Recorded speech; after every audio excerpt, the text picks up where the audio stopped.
Bloom taxonomy की base पे ये सारा जो है ना वो लॉन्च करने जा रहे हैं। अच्छा, SLOs बेस्ड सिस्टम के हवाले से एक हाइप क्रिएट हुई है और लोग बड़े परेशान हैं कि 20% एप्लीकेशन बेस्ड और अंडरस्टैंडिंग लेवल बेस्ड जो है वो 50% आएगा। अच्छा, इनकी अभी चेंज किया जो जी बिल्कुल, ये इंस्ट्रक्शन है कि अब यहाँ पर ग्रेडिंग सिस्टम स्टार्ट होगा। उस ग्रेडिंग सिस्टम में ये होगा कि जो क्या लिखा हुआ है, ये जितने पॉइंट्स हैं ना यही आपके SLOs हैं। इसका मतलब ये है कि ठीक है, और अब तो नोट्स वाला काम ही खत्म हो गया। ठीक है, तो अब तो बात है कॉन्सेप्ट की। तो जब आपका कॉन्सेप्ट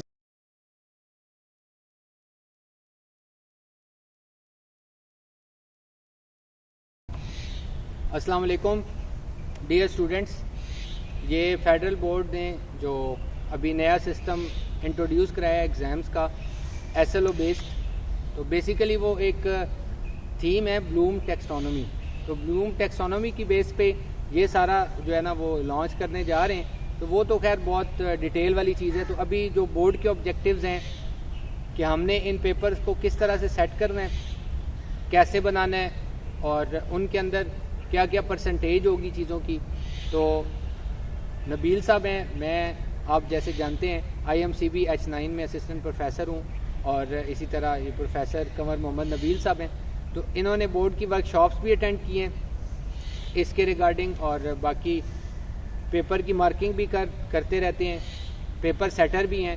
तो ये थोड़ा सा इस हवाले से ब्रीफ करेंगे कि जो SLO बेस्ड सिस्टम है उसका बेसिक ऑब्जेक्टिव क्या है और फेडरल बोर्ड जो है उसमें पेपर्स को किस तरह से सेट करने जा रहा है। और आप लोगों के लिए, इन स्टूडेंट्स के लिए और इवन टीचर्स के लिए ये वीडियो बहुत ज़्यादा हेल्पफुल होगी कि आपको जो आजकल जिससे भी बात करते हैं वो कहते हैं जी हमें तो इतना एक्सपीरियंस नहीं है, हमें नहीं पता कि इसमें क्या होने जा रहा है। तो इस हवाले से थोड़ा सा ये हमने वर्किंग की है।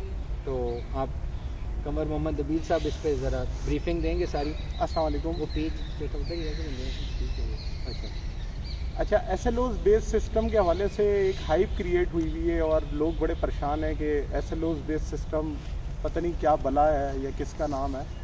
तो उस हवाले से थोड़ा सा मैं गाइड करता चलूँ, क्योंकि ट्रेनिंग हमने ली है तो उस ट्रेनिंग के अंदर हमें बड़ी चीज़ों का आइडिया हुआ है। लेकिन जिन लोगों ने ट्रेनिंग्स नहीं ली उनके लिए वो चीज़ बिल्कुल ब्लर है और वो नहीं जानते, और इसी वजह से वो बच्चों को भी मिसगाइड कर रहे हैं, जो मैंने ऑब्जर्व किया। ऐसे ही हो। तो अब ऐसा है कि ये SLOs बेस्ड सिस्टम तो बल्कि आसानी के लिए निकाला गया है। बच्चा जो है ना मैक्सिमम परेशान है, वो ऐसे लग रहा है कि भाई पता नहीं हमारे लिए क्या होने जा रहा है। जी। लेकिन जो मुझे पर्सनली समझ आई है, तो ये चीज़ जो बच्चा थोड़ा बहुत बुक से हट के पढ़ना चाहता है ना, उनके लिए तो बहुत आसान है। जी बिल्कुल ऐसे ही है। देखें, दूसरी बात ये है कि SLOs बेस्ड सिस्टम का मकसद यही है कि हम बुक बेस्ड सिस्टम से student learning outcome based system के ऊपर आना चाह रहा है। उससे फ़ायदा ये होगा, एक तो टीचिंग आपकी बिल्कुल डिफरेंट हो जाएगी। दूसरा, जब हम एवल्यूएशन अपनी चेंज कर देंगे ना, तो जो पीछे के जितने भी मेथड्स हैं वो सब अपने आप ही बेहतर हो जाएंगे। स्टूडेंट्स जब उनको पता होगा कि पेपर्स कुछ इस तरह के आने वाले हैं, जैसे जो अंडरस्टैंडिंग लेवल बेस है, नॉलेज लेवल बेस्ड क्वेश्चन है या फिर एप्लीकेशन बेस्ड क्वेश्चन है, तो वो प्रिपेयर भी उसी हिसाब से करेंगे। आजकल ये होता था, आपने देखा था कि पिछला जो रिज़ल्ट आया उसके अंदर तकरीबन कोई 700 स्टूडेंट के 1100 आउट ऑफ 1100 मार्क्स थे। अब मुझे बताएं कि उन 700 लोगों में आप कैसे डिस्क्रिमिनेशन करेंगे, कौन सा स्टूडेंट अच्छा और कौन सा बुरा, जब टोटल मार्क्स ही आ गए। इस SLOs बेस से ये होगा कि आपको 3 किस्म के क्वेश्चंस एग्जाम्स के अंदर गिवन होंगे और उनकी परसेंटेजेस हैं जो मैं आपको बता देता हूँ। वैसे जो बोर्ड के पेपर्स मौजूद है, मॉडल पेपर्स, उसमें भी मौजूद है। सबसे पहला क्या है कि आपके नॉलेज बेस्ड क्वेश्चंस होंगे। नॉलेज बेस्ड क्वेश्चन से मुराद ऐसे क्वेश्चंस हैं जो कि आपकी मेमोरी टेस्टिंग के लिए होंगे। मैं एग्जांपल देता हूं, क्योंकि फिजिक्स का टीचर हूं तो उस हिसाब से एग्जांपल देता हूं। फ़र्ज़ करेंगे हम मोमेंटम की ये आपको थोड़ा सा बता दें कि हम आपको फिजिक्स के हवाले से गाइड करने वाले हैं, फिजिक्स पार्ट 1 और पार्ट 2। जी, तो फिजिक्स में अगर फॉर एग्जांपल मोमेंटम की डेफिनेशन की बात की जाए तो मोमेंटम की डेफिनेशन एक नॉलेज बेस्ड क्वेश्चन है, क्योंकि ये मेमोरी टेस्टिंग है, product of mass into velocity. अब इसी के अंदर अगर तो मैं मास और v की जो वेलोसिटी है उसकी वैल्यूज़ को चेंज करूं और मोमेंटम को पूछा जाए, तो ये अंडरस्टैंडिंग बेस्ड क्वेश्चन बन जाता है। अंडरस्टैंडिंग का मतलब ये होता है कि वो कॉन्सेप्ट बेस है कि आपके पास कॉन्सेप्ट है या नहीं। यानी एक तो ये कि बेसिकली जो इस सिस्टम में 3 बेसिक पार्ट्स हैं ना, 3 बेसिक पार्ट्स में कौन कौन सी चीज़ आ गई? एक नॉलेज बेस्ड, एक अंडरस्टैंडिंग बेस्ड और एक एप्लीकेशन बेस्ड।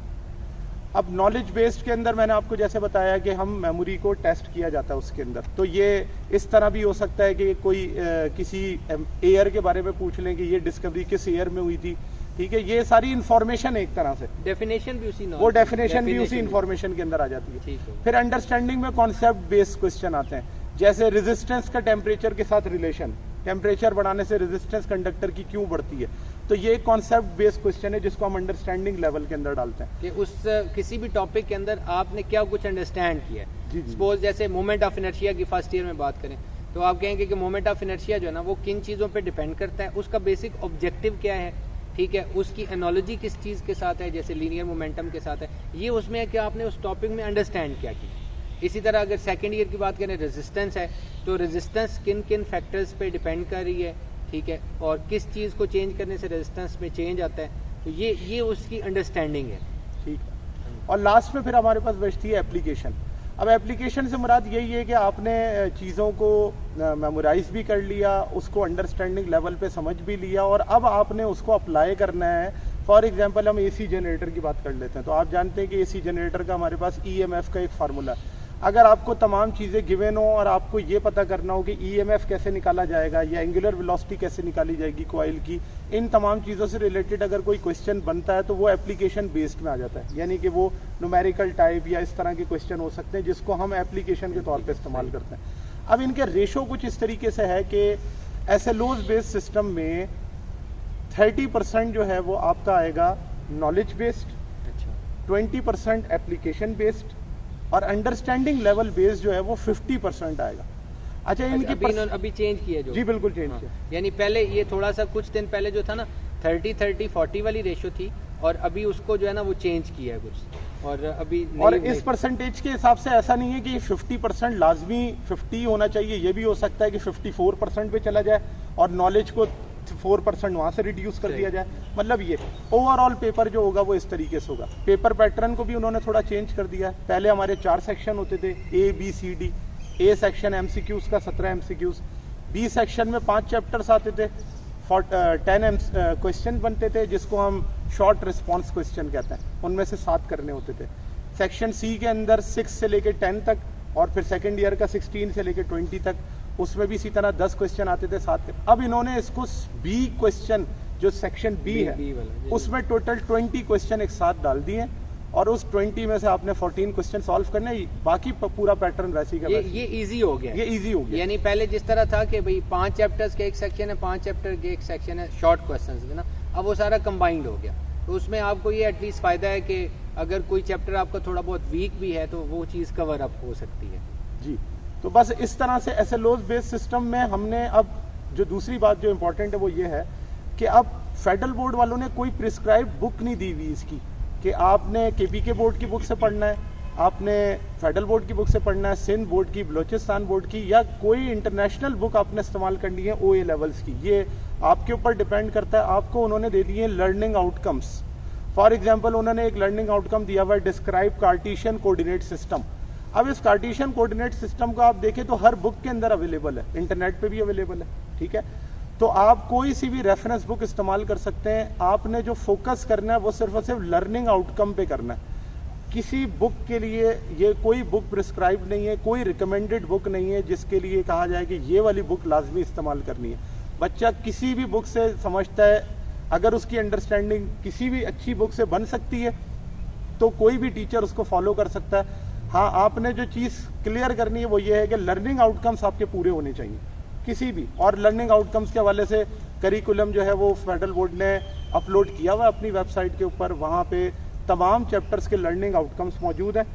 और वैसे बुक के साथ स्टार्ट में भी जैसे बिल्कुल जो केपीके बोर्ड की बुक है उसके अंदर भी लर्निंग आउटकम्स है, लेकिन कौन से लर्निंग आउटकम्स हमारे लिए इंपॉर्टेंट है वो जो फेडरल बोर्ड की बुक में कैरिकुलम के अंदर मौजूद है। तो हमने उनको फॉलो करना है और उसी हिसाब से हमने पढ़ना है। हमें कोई बुक जो है वो ज़रूरी नहीं है कि किसी एक बुक से ही आपने पूरे उसको क्लियर करना है। और दूसरा ये, अब फॉर एग्जांपल क्वेश्चन की अगर हम बात करें कि क्वेश्चन कहाँ से आएंगे, तो ज़रूरी नहीं है कि मैंने अगर कहा है कि प्रिस्क्राइब बुक नहीं है तो किसी भी बुक में से नहीं आएंगे। ये भी हो सकता है कि किसी बुक में से क्वेश्चन बन जाए। जैसे एक मैं एग्जांपल देता हूँ कि मोलर स्पेसिफिक हीट वाला क्वेश्चन, CP - CV = R वाली। अब अगर ये डेरिवेशन देनी है तो ये डेरिवेशन सारी बुक्स के अंदर मौजूद है। तो अगर ये क्वेश्चन लॉन्ग में आ जाए तो आप कहेंगे कि ये तो बुक का सीन क्वेश्चन है। तो ये बात नहीं कही गई कि ये सीन क्वेश्चन आ नहीं सकते। ऑब्वियसली वो क्वेश्चन किसी ना किसी बुक में तो होगा ना, वो तो टॉपिक आपको पढ़ाया गया।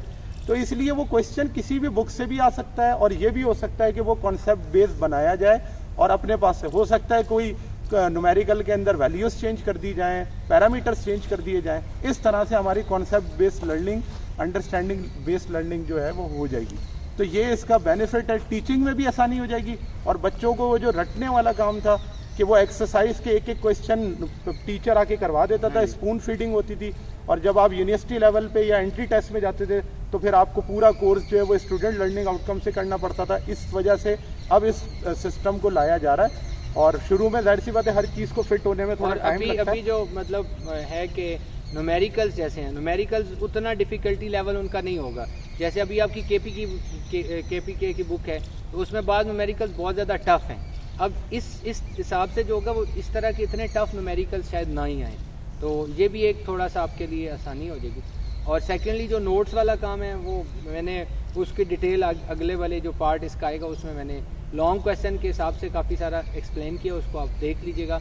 और यानी ये है कि अब जो नोट्स के पीछे भागते हैं उसका काम ख़त्म हो गया। अच्छा, फिर MCQs को जो डिज़ाइनिंग है ना उसकी, उसमें इन्होंने ये कहा है कि भाई ऐसे जो MCQs हैं जिसमें इस तरह का होता है कि भाई क्वेश्चन का आंसर क्लियर है, भाई नज़र आ रहा है कि ये है, बाकी खाना पूरी के लिए होते हैं। तो उन्होंने इस तरह का इसको कहा है कि बच्चा जो है वो उसको थोड़ा सोचे, उस पर ज़रा थोड़ा। जी बिल्कुल ऐसा ही है कि MCQs के हवाले से वैसे तो ये ट्रेनिंग आइटम डेवलपर्स की होती है कि किस तरीके के MCQs बनने चाहिए, लेकिन क्योंकि हमें मॉडरेटर के तौर पे ट्रेनिंग दी गई थी तो हमें ये सिलेक्ट करना था कि कोई भी क्वेश्चन जो है वो एक तो लर्निंग आउटकम के साथ टच कर रहा हो, दूसरा वो क्वेश्चन वैलिड हो, रिलायबिलिटी उसके अंदर हो, तीसरा जो चौथा क्वेश्चन जो है उस क्वेश्चन के अंदर सेंटेंस की जो फॉर्मेशन है वो बिल्कुल ठीक होनी चाहिए। अच्छा, फिर जब आप ऑप्शंस इस्तेमाल करेंगे तो उन ऑप्शंस के अंदर एक तो होता है करेक्ट ऑप्शन। इस करेक्ट ऑप्शन के अलावा बाकी जितने होते हैं ना वो कहलाते हैं डायफ्रैक्टर्स, जो आपको डाइवर्ट करते हैं और आपको ऐसा लगता है कि वाकई में ये भी ऑप्शन हो सकता है, ये भी। जैसे कोई सिग्निफिकेंट फिगर का क्वेश्चन है, सिग्निफिकेंट फिगर्स के अंदर आपको एक नंबर दे दिया और आपको राउंड ऑफ करने के लिए कहा गया, नीचे चारों ऑप्शन ऐसे दिए गए जो चारों करेक्ट लगते हैं आपको, लेकिन उसमें से एक करेक्ट है। तो आपने ऐसे ऑप्शंस देने जो बच्चे को कंफ्यूज कर सके। मतलब मकसद तो यही है, उनको सिखाना है। मतलब मुश्किल नहीं है, ये वाली बात मुश्किल नहीं है, इजी है, लेकिन सिर्फ ये है कि उसे अंडरस्टैंडिंग कितनी है किसी चीज़ के मुतालिक ना। अब जैसे होता है कि भाई एक ऑप्शन है नन ऑफ दीज, एक ऑप्शन है ऑल ऑफ दीज, तो बंदे को होता है कि फिर यही वाली चीज़ तो इन चीज़ों के इस तरह के क्वेश्चन अब जो है ना वो शायद ना ही आए। तो इस तरह के क्वेश्चन है कि जिसमें बंदा डाइवर्ट हो कि भाई ये भी ऑप्शन हो सकती है, ये भी ऑप्शन हो सकती है, ये भी ऑप्शन हो सकती है। ये इस हवाले से ये बहुत हेल्पफुल रहेगा, और मतलब अब आगे जो आने वाले स्टूडेंट हैं उनके कॉन्सेप्ट बनेंगे और वो कॉन्सेप्ट बेस्ड लर्निंग करेंगे, और टीचिंग भी बहुत बेहतर हो जाएगी। मतलब बेसिकली तो अब ये टीचर का काम है कि वो आपको किस तरह से गाइड कर रहा है कि ये चीज़, ये बुक आपको अच्छी रहेगी आपके लिए, ठीक है। और जैसे ये वाला सिलसिला था कि भाई कैलकुलेशन का, उसका भी थोड़ा आप भी बता दें, मैंने वैसे आगे बताया भी है कि भाई कैलकुलेशन जो भी हो जाएगी उसका कोई इशू नहीं है। और क्वेश्चन का जो कॉन्सेप्चुअल क्वेश्चन हैं, शॉर्ट क्वेश्चन, उनका जो आंसर आपने लिखना है, अब उस आंसर में ये कंडीशन है कि भाई कोई भी कैलकुलेशन आपने किया है किसी स्टाइल से कर दें, लास्ट रिजल्ट सेम आना चाहिए। अच्छा, एक चीज़ बड़ी इंपॉर्टेंट है जो कि अभी मुझे याद आई है, वो ये है कि अब इस पे ना कुछ लोग क्वेश्चन करते हैं। वो क्वेश्चन ये है कि अगर हम कंपेयर करें फेडरल बोर्ड को बाकी बोर्ड्स के साथ, अब बाकी बोर्ड्स में ऐसे SLOs बेस्ड सिस्टम नहीं है, और यहाँ पर जो है वो SLOs बेस्ड सिस्टम है। तो अगर जो बच्चे SLOs बेस्ड सिस्टम के तहत पेपर देंगे उनके मार्क्स तो कम आएंगे, और जो बलूचिस्तान बोर्ड के बच्चे हैं वो 1100 में से अगर 1080 नंबर ले लेते हैं तो जाहिर सी बात है उनका मेरिट ज़्यादा होगा।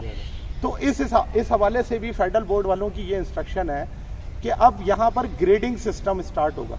उस ग्रेडिंग सिस्टम में ये होगा कि जो टोटल पासिंग परसेंटेज है ना, उस बेस पर जो है वो ग्रेडिंग की जाएगी। फॉर एग्जांपल फेडरल बोर्ड में हाईएस्ट मार्क्स 1100 में से आते ही 500 हैं, तो अब अगर जो बच्चा भी 400 नंबर वाला होगा वो 400 नंबर वाला B या C या D ग्रेड में नहीं आएगा, उसकी जो ग्रेडिंग की जाएगी वो फिर 500 के हिसाब से की जाएगी। सही होगा। ठीक है, तो इसलिए इसमें परेशान होने की जरूरत नहीं है।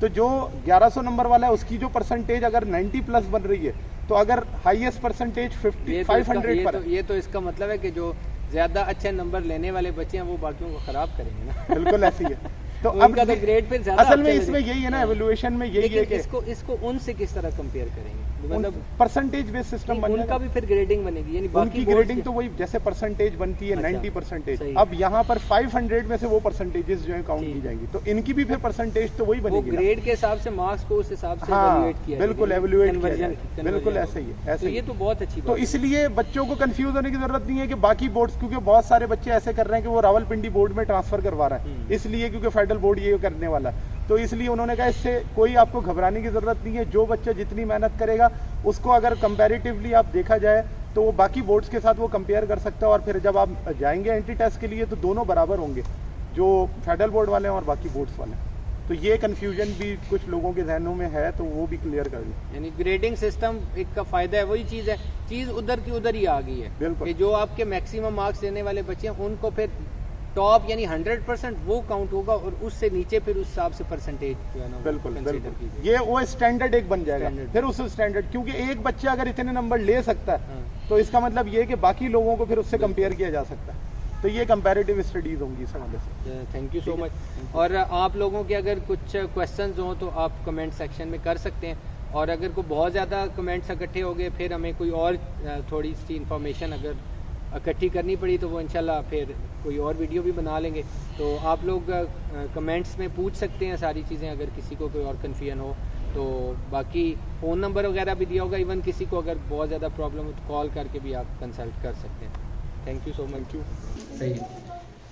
अच्छा, एक चीज़ आपको मैं क्लियर कर दूँ लॉन्ग क्वेश्चन के हवाले से ना, कि जैसे अब ये रिकमेंड किया गया कि जी भाई कोई भी बुक हो सकती है ना, तो इनिशियल फेज पे एफएससी के लिए, फिजिक्स के लिए स्पेशल उन्होंने कहा जी केपीके की बुक हो जाए और बलूचिस्तान की बुक। मॉडल के तौर पे उन्होंने बलूचिस्तान की बुक में से कुछ क्वेश्चंस डाले और कुछ केपीके की बुक में से डाले ना, मॉडल के तौर पे। अब बाज लोगों ने ये बात समझी कि भाई ऐसा है कि इतने परसेंट इसमें से आना है, इतने परसेंट इस बुक में से आना है। इस सिस्टम के अंदर, एसएलओ सिस्टम के अंदर बुक वाला कोई कॉन्सेप्ट नहीं है। ठीक है, अब बुक वाला कॉन्सेप्ट किस तरह की बात है ना, जैसे सपोज आपके पास ये फर्स्ट ईयर है, फर्स्ट ईयर की बुक में सेकंड चैप्टर, बल्कि मैं सेकंड चैप्टर की एग्जांपल नहीं देता, मैं आपको एग्जांपल देता हूं एब्सोल्यूट ग्रेविटेशनल पोटेंशियल एनर्जी की। ठीक है ना, 4 चैप्टर है, 4 चैप्टर के अंदर टॉपिक कौन सा है, एब्सोल्यूट ग्रेविटेशनल पोटेंशियल एनर्जी। अच्छा, ऐसा है कि यहाँ पे जहाँ आपका चैप्टर स्टार्ट होता है ना, तो चैप्टर के स्टार्ट में कुछ पॉइंट्स लिखे हुए हैं। कोई भी चैप्टर स्टार्ट होगा उसके स्टार्ट में कुछ पॉइंट्स लिखे होते हैं। ठीक है ना, ये अब निकल ही नहीं रहा, वो से आगे चला गया। ये अब पॉइंट्स लिखे हुए हैं। ठीक है ना। अच्छा, अब इसमें क्या लिखा हुआ है, ये जितने पॉइंट्स है ना यही आपके एसएलओज हैं। इसका मतलब ये है कि ये सिलेबस के मुताबिक कंटेंट है, टॉपिक्स हैं जिनको आपने फोकस करना है, जिनको आपने प्रिपेयर करना है। ठीक हो गया। अब इसमें कौन सी चीज है जी, एब्सोल्यूट ग्रेविटेशनल पोटेंशियल एनर्जी के बारे में क्या चीज होगी, define potential at a point as a work done in bringing unit mass from infinity to that point, ये लिखा हुआ है। ठीक है ना, क्या चीजें, define potential at a point as work done in bringing unit mass from infinity to that point. अब इसमें एब्सोल्यूट ग्रेविटेशनल पोटेंशियल एनर्जी का नाम नहीं है। ठीक है ना, सही है, एब्सोल्यूट पोटेंशियल एनर्जी का नाम नहीं है, लेकिन क्या होगा, इसके ऊपर लिखा हुआ है describe that gravitational potential energy is measured from reference level and can be positive or negative to denote the orientation from the reference level. सही है। अब आप एक बात देखें कि जब आपने ये टॉपिक पढ़ा, आपने उसको याद किया, आपने उसकी कैलकुलेशन कर ली, आपने उसका रिजल्ट लिख दिया। ठीक है ना। अब इसके बाद क्या होता है, इसके बाद ये है कि उसमें जो यहां उसने की पॉइंट लिखा है ना कि नेगेटिव है, पॉजिटिव है, ठीक है, 0 है। अच्छा, और रेफरेंस पॉइंट के तौर पे आपने क्या कहा जी, हमने रेफरेंस पॉइंट कहाँ लिया, इन्फिनिटी पे, ठीक है। अगर आप सिर्फ उस टॉपिक को याद कर लेते हैं तो आपको बात ही समझ नहीं आई कि भाई इसमें बेसिक थीम क्या था। इसको रटा कहते हैं। यानी आपने क्या देखा, टीचर आया, टीचर ने कैलकुलेशन कर दी, रिजल्ट निकाल दिया। रिजल्ट निकालने के बाद क्या हुआ कि आपने ये देखा कि ये आंसर आ गया, absolute gravitational potential energy minus G M m over r, बात खत्म हो गई। अब उसमें माइनस किस बात को शो करता है, ठीक है। ये जो हमने निकाला है इसका बेसिक ऑब्जेक्टिव क्या था। अब जैसे मैं आपसे पूछता हूं कि आप इसका बेसिक ऑब्जेक्टिव क्या था, ठीक है, यानी एब्सोल्यूट ग्रेविटेशनल पोटेंशियल एनर्जी आपने क्यों निकाली। अब आप कहेंगे हमें तो नहीं पता, ठीक है ना। तो क्यों ऐसे था कि नॉर्मल पोटेंशियल एनर्जी के लिए रेफरेंस पॉइंट आप कौन सा ले रहे होते हैं, अर्थ की सरफेस। इसका मतलब है कि पोटेंशियल एनर्जी वहां पे क्या है, 0 है, ठीक है। और अब आपने रेफरेंस पॉइंट किसको लिया है, इन्फिनिटी को, सही है ना। और आपने कहा कि किसी ऑब्जेक्ट को आपने कहां से पिक किया, सर्टेन पॉइंट से इन्फिनिटी तक। सर्टेन पॉइंट पे वैल्यू थी पोटेंशियल एनर्जी की, इन्फिनिटी पे 0 थी, सही है। वो डिटेल में आपको सारी बता चुका हूं कि हम उसको एब्सोल्यूट क्यों बोलते हैं और सारा चीज ना, बेसिक ये बात है। तो अब ये जो सारा सिस्टम है ना एसएलओ वाला, इसका बेसिक कॉन्सेप्ट ये है कि आपने किसी भी चीज के बारे में अंडरस्टैंडिंग डेवलप करनी है।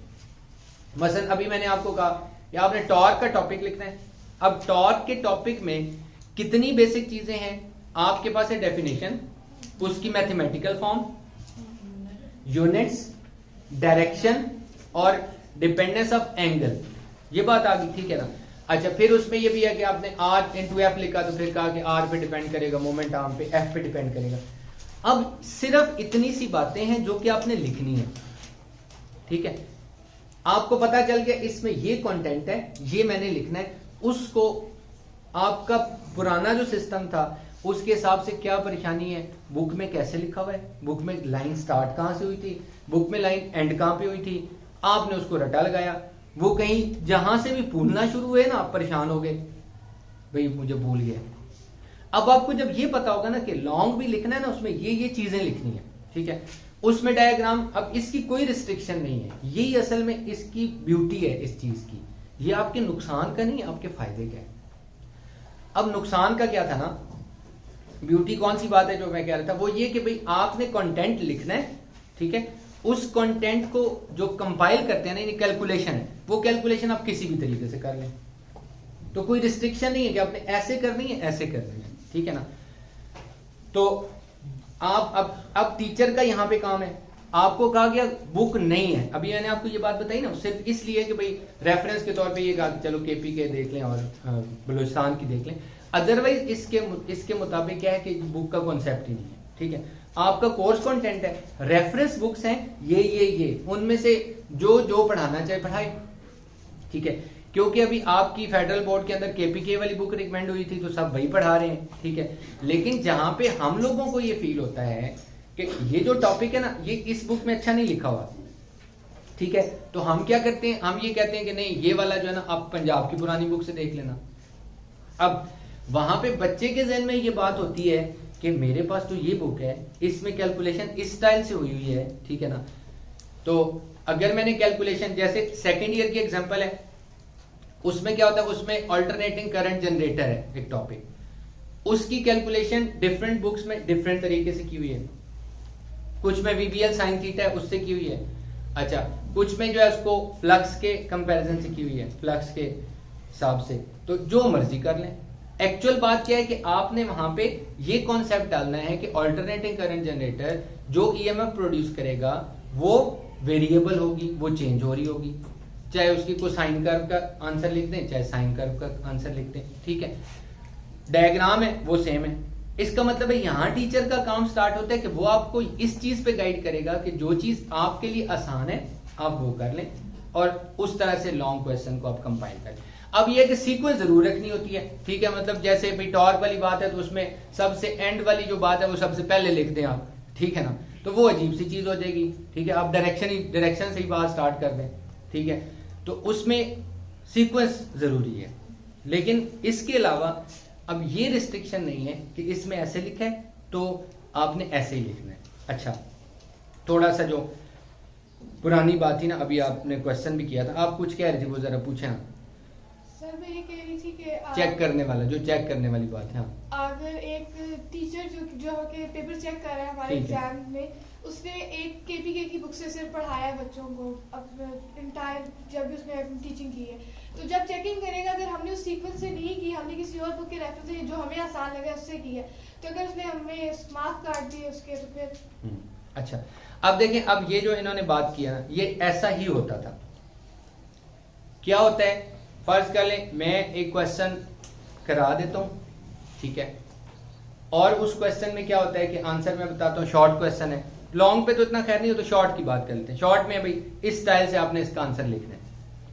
अब हुआ ये कि नॉर्मली क्या होता है कि जो मार्केट में बुक्स चलती है ना, जिनको की बुक्स बोलते हैं ना, तो मैक्सिमम लोग उनको फॉलो कर रहे होते हैं शॉर्ट क्वेश्चन के आंसर के लिए। अच्छा, एक पूरा रीजन फर्ज कर लें इस्लामाबाद है, इस्लामाबाद में जी ये वाली बुक लगानी है जी, ये चल रही है जी। अच्छा, उसमें क्या होता है, उसमें जो आंसर लिखा हुआ है ना, और वो ऑलमोस्ट सब में सेम ही होता है, ठीक है। एग्जामिनर ने उसी को फॉलो करना है और उसने देखना है ये आंसर इसने लिखा है तो ये तो है ही नहीं। मतलब मेरे साथ एक वाकया हुआ स्पेशली ना, वो ये हुआ कि सेकेंड ईयर में एक क्वेश्चन था पंजाब की बुक का, ट्रांसफार्मर से रिलेटेड। अब उसका जो एक्चुअल थ्योरेटिकल आंसर बनता था ना, वो किसी की बुक में लिखा हुआ ही नहीं था। हुआ ये कि मैंने वो जो है ना पेपर में वो क्वेश्चन आ गया। अब मेरी जो क्लास थी ना, उनको मैंने अपना आंसर लिखवाया हुआ था, ठीक है, और उनको ये कहा था कि मार्केट की बुक्स में जैसे न्यूमेरिकली उसका आंसर दिया हुआ वो लिख देना आप लोग ना। तो हमारी टॉपर बची थी, उसका पेपर के बाद ना शाम को उसके अब्बा की कॉल आई कि यार इससे बात करें। मैंने कहा ठीक है जी। तो वो कहते हैं कि मैंने तो जो आंसर लिखा है, जो आपने बताया था वो लिखा है, ठीक है, तो दूसरा वाला तो मैंने लिखा नहीं, तो अब क्या होगा। मैंने भी कहा ये तो बात गलत है, अब 3 नंबर शॉर्ट क्वेश्चन के मेरी वजह से गए इसके। अच्छा, मैंने प्रॉपर अप्रोच किया, ढूंढा किस बंदे ने पेपर बनाया, ठीक है। और इस तरह होता है कि फेडरल बोर्ड में ये सिस्टम होता है कि एक जो पेपर सेटर होते हैं ना, फिर वो आंसर बना के देते हैं, ठीक है ना, की सजेस्ट, फिर वो की डिस्कस होती है प्रॉपर ना, ये पूरा सिस्टम है। ऐसे नहीं होता कि हर बंदा अपनी मर्जी से करेगा। अच्छा, जब वो की डिस्कस होती है ना, तो उसमें क्या होता है, उसमें फिर हर बंदा अपनी राय देता है, नहीं इस क्वेश्चन का आंसर ऐसे हो सकता है। इसका मतलब है जिसने आंसर की बनाई होती है ना, वो फिर अगर देखता है कि ज्यादा लोग और ये सही बात करें तो एग्री कर जाते हैं ना। अच्छा, अब मुझे पता था कि इसमें तो किसी ने भी एग्री नहीं करना मेरे वाले आंसर से, क्योंकि वो एग्जिस्ट ही नहीं करता किसी की बुक में, ठीक है। मैंने फिर उनको डायरेक्ट कॉल की, मैंने कहा जी ये क्वेश्चन है, इसका आंसर ऐसे ऐसे बनता है, मेरे बच्चों ने ऐसे लिखा है, अब क्योंकि बाकी सब जगह पे इस तरह नहीं है, तो कहते हैं अच्छा मुझे फोन पे तो नहीं समझ आ रही, आप मुझे पूरा लिख के भेज दें, तो अगर मुझे लगा कि आप ठीक कह रहे हैं तो मैं फिर उसको उसमें ऐड कर दूंगा। वो फिर मैंने उनको लिख के सेंड कर दिया, और ऐसा ही हुआ कि उन्होंने उसमें ऐड कर दिया, ठीक है ना। उस बच्ची के 99 मार्क्स थे और 1 नंबर कटा हुआ था, अदरवाइज 3 और कम होते तो पता लग जाता कि शॉर्ट क्वेश्चन लिखा है। तो मतलब ये चीज होती है। इसका मतलब ये होता है कि जो पेपर की बनती है ना, उसमें ये सारी चीजें डिस्कस होती हैं, ठीक है। और अभी वाले में तो बोर्ड वाले खुद कॉन्शियस हैं, बाकायदा वो वर्कशॉप्स कर रहे हैं हर चीज की, जो जिन्होंने आइटम डेवलप करना है उनकी वर्कशॉप्स हो रही हैं, जिसमें उनको ये सारा गाइड किया जाएगा कि आपने किस तरह से क्वेश्चंस बनाने हैं, ठीक है ना।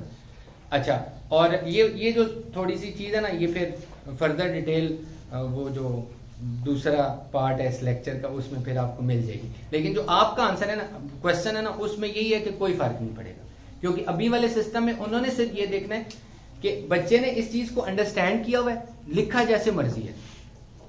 शॉर्ट क्वेश्चन मेनली तो शॉर्ट क्वेश्चन का पार्ट होता है। अब इसे मैंने आपको लॉन्ग के हिसाब से बताया था। अब जो शॉर्ट क्वेश्चन वाली बात है ना, वो फिर आपको दोबारा फर्दर उसकी डिटेल साथ मिल जाएगी, ठीक है ना, इस वीडियो के पहले पार्ट में, बाद वाले पार्ट में, ठीक है। और कोई आपका इस हवाले से क्वेश्चन हो? हाँ जी, ठीक है। बहरहाल अब आपको बात समझ आ गई कि आप इससे रट्टे से बच सकते हैं, ठीक है ना। जस्ट ये होगा, इसमें उसके नंबर आएंगे, ये बात आपने याद रखनी है, ठीक है ना। इस सिस्टम में उसके नंबर आएंगे जिसका कॉन्सेप्ट अच्छा है, ठीक है ना। यानी बेसिकली इसमें 3 पार्ट्स हैं जो, ठीक है। एक अंडरस्टैंडिंग बेस है, एक फैक्ट बेस है, ठीक है ना, और एक एप्लीकेशन बेस्ड है, सही है। अब उसका मतलब अंडरस्टैंडिंग का कि आपने किसी टॉपिक में से क्या बात समझी है ना, सही है। फैक्ट कौन सा है कि जिसमें वैल्यूज दी होती हैं, ठीक है ना, अच्छा कोई फार्मूला दिया हुआ है, ठीक है, अच्छा फिर उसके अलावा डेफिनेशन है, ये फैक्ट है, मतलब वो चेंज नहीं हो सकता ना। लेकिन आपने उसमें से अंडरस्टैंड क्या किया, जैसे मैंने अभी आपको एब्सोल्यूट ग्रेविटेशनल पोटेंशियल एनर्जी की एग्जांपल दी, तो भाई उसमें माइनस साइन शो किस बात को कर रहा है, ये क्यों डाला हुआ है, ये अंडरस्टैंडिंग है, भाई उसका क्या सेंस है। अब अगर उसका सेंस आपको पता होगा, जिस तरह मर्जी क्वेश्चन पूछ ले आप आंसर दे सकते हैं। लेकिन जैसे मैंने अभी आपसे पूछा था भाई एब्सोल्यूट ग्रेविटेशनल पोटेंशियल एनर्जी करने का मकसद क्या था, तो नहीं पता चलेगा।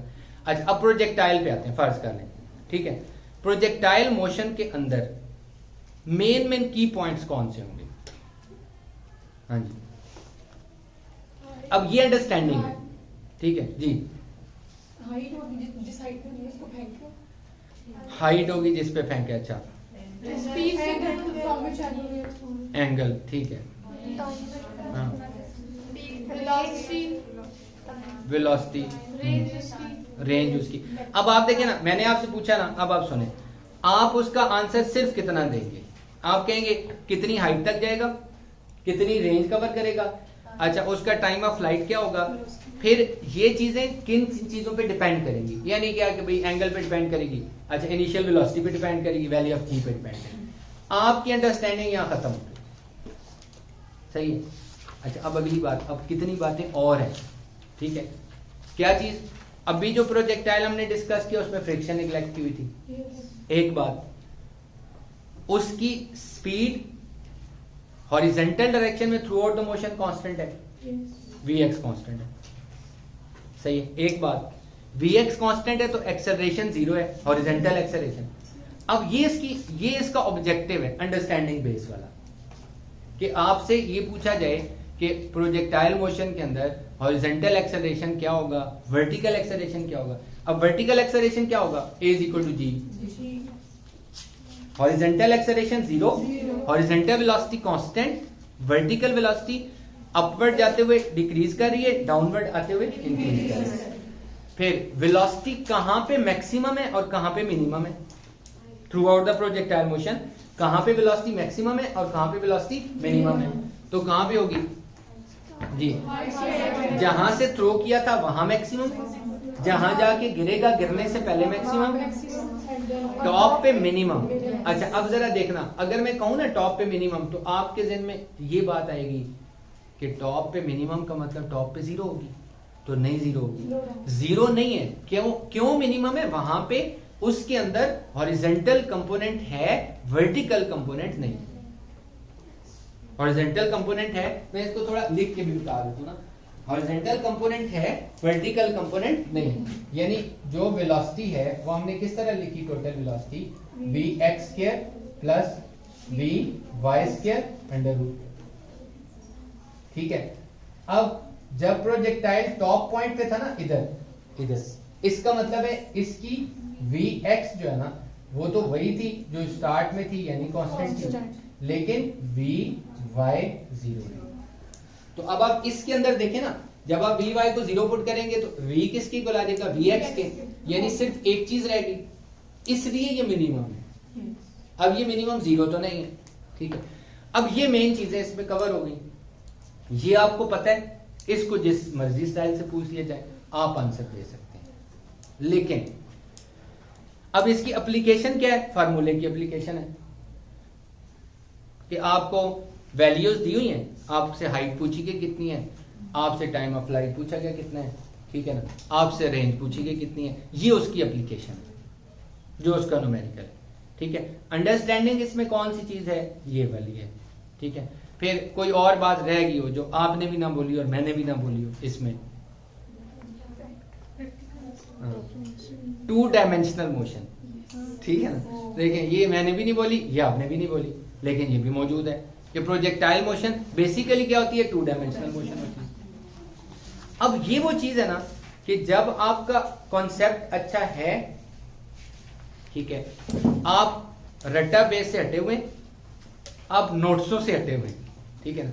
अब मतलब हमारे इसमें ना एजुकेशन सिस्टम में क्या जी, नोट्स के पीछे बच्चे भाग रहे होते हैं, सही है, और वो क्या जी, नोट्स मिल जाए, नोट्स कहीं से ला दो नोट्स, हालांकि नोट्स में वही कुछ लिखा हुआ है जो कुछ किताब में लिखा हुआ है, ठीक है ना। ज्यादा से ज्यादा क्या चीज है कि वो जो कैलकुलेशन है ना उसको थोड़ा क्लियर कर दिया, अरेंज कर दिया अगर बुक में कोई चीज है। अब तो जो टीचर क्लास में पढ़ा रहा है वो भी तो यही बताएगा ना, ठीक है। तो उस चक्कर में अपने लिए आपने एक परेशानी बनानी है नोट्स इकट्ठे करके। अच्छा, और फिर जो नोट्स से पढ़ते हैं वो उधर के ही रह जाते हैं कि जो कुछ नोट्स में लिखा हुआ है बहुत है, ठीक है। और अब तो नोट्स वाला काम ही खत्म हो गया, ठीक है। तो अब तो बात है कॉन्सेप्ट की। तो जब आपका कॉन्सेप्ट होगा, ठीक है, यहाँ पे फर्क पड़ना है मार्क्स का। मतलब मुझे ना, मैं आपको बताऊं कि बड़ी परेशानी रही पीछे 3-4 साल ना। फेडरल बोर्ड वाले पेपर बड़ा आसान बना देते थे। अच्छा, अब मैंने बच्चों को इतना कंसेप्चुअल पढ़ा के सारा कुछ करके जब पेपर में नहीं आता था ना, तो उस वक्त बच्चे के ज़हन में भी आता था, जिस वक्त फर्स्ट ईयर वाला सेकंड ईयर में आता था ना, तो वो बाकायदा ये बोलते थे, सर आपने इतनी कुछ बातें बताई थी, कुछ आया तो है नहीं। इसका मतलब है जिन्होंने नॉर्मल रटा लगाया उनके भी उतने ही नंबर होते थे, ठीक है, और जिनका अच्छा कॉन्सेप्ट होता था उनके भी उतने ही नंबर होते थे, ठीक है। मसलन मैं आपको एक चीज बताऊं, एक आप बेशक फर्स्ट ईयर के लेकिन सेकंड ईयर की एक बात को जानते हैं, ओम्स लॉ है ना। अब ओम्स लॉ में किस तरह होता है जी कि आपने देखा ऐसे लिखा होता है अक्सर, V is equal to I directly proportional V is equal to I R, ऐसे लिखा होता है, ठीक है। एक्चुअल में जो है ना, इसकी एक्चुअल फॉर्म ऐसे नहीं है। इसकी एक्चुअल फॉर्म क्या है, I directly proportional to V and I is equal to V over R। इसका मतलब है इसमें देखें तो कांस्टेंट ऑफ प्रोपोर्शनैलिटी कौन है, R, और इसमें देखें तो कांस्टेंट ऑफ प्रोपोर्शनैलिटी कौन सी है, 1 ओवर R। सही है। अब ये ऑब्जेक्टिव आया था पेपर में फेडरल बोर्ड के, क्या जी, the constant of proportionality in Ohm's law is, ठीक है, R था, 1 ओवर R था, बाकी तो डेफिनेटली वो वैसे ही होती है ना चीजें। अच्छा, ये पिछली वाली जो बुक थी ना, पिछली वाली पंजाब की जो फेडरल में चलाई जाती थी, उसके अंदर वाजे लिखा हुआ है constant of proportionality is R, book के अंदर लिखा हुआ है, फार्मूला भी ऐसे लिखा हुआ है और बुक के अंदर। अब मैंने ऐसे ही पढ़ाया हुआ था, मैंने यही बताया हुआ था 1 ओवर R है, मेरे सारे स्टूडेंट्स ने 1 ओवर R ही किया, और उसके बाद जब वो बाहर निकले तो पूछा जब, तो सब बच्चों ने कहा किताब में R लिखा हुआ था, तो वो फिर परेशान हुए। लेकिन क्या हुआ, फेडरल बोर्ड की जो की बनी ना, उसमें यही चीज मार्क की कि 1 over R is constant of proportionality, ठीक है ना, क्योंकि बात ठीक थी ना, बेशक किताब में लिखा हुआ है। अब ये वो चीज है कि जो इस सिस्टम की ब्यूटी है कि आपका जो एक्चुअल चीज है ना, वो अगर आपको पता होगी तो आपके मार्क्स अच्छे आएंगे, और आप जब इस तरीके से तैयारी करेंगे ना, ठीक है, तो एंटी टेस्ट में भी आप अच्छा स्कोर करेंगे। अब एंटी टेस्ट में ज्यादा बच्चे किस वजह से कम नंबर लेते हैं, वो इसलिए कि इस तरह से कंसेप्चुअल पढ़ा नहीं होता, ठीक है। और कोई क्वेश्चन हो?